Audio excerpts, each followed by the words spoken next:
Kaixo, ni Julen naiz, eibartarra, 21 urte ditut, eta musikarixa naizela esan dezakegu.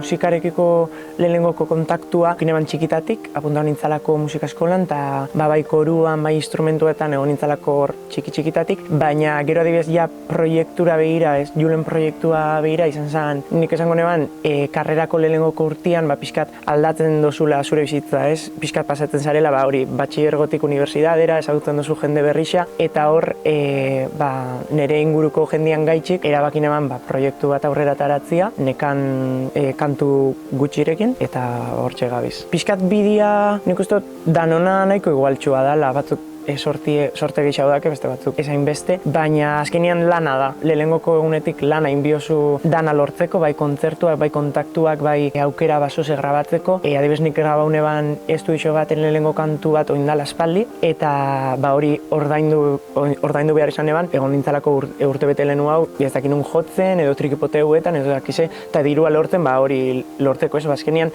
pixkat bada sakrifizio moduko bat, edo hori inbiozula, eta nik bete esaten dut, nik ez dutela inoiz ahazten, baiet esan zuztan lehenengo pertsona hori.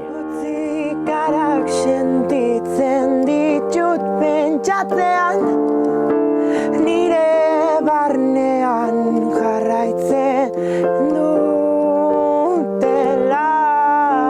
galdera guztien erantzuna.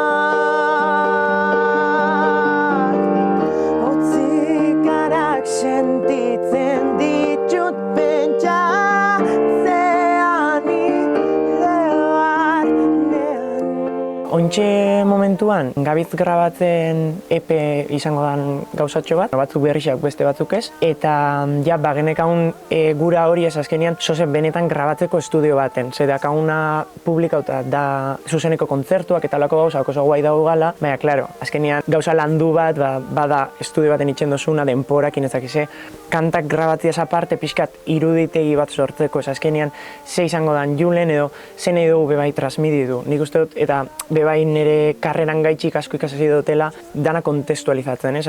Nik ateratzen baldin badut kanta bat, beste danak bebai zentzu bat eukibi dago horrekin. Orduan, grabo genitxula 2 bideoklip, eta pixkat plana da kantuak single moduan ateratzen dituguz bitxartean, bideoklipekin jutia.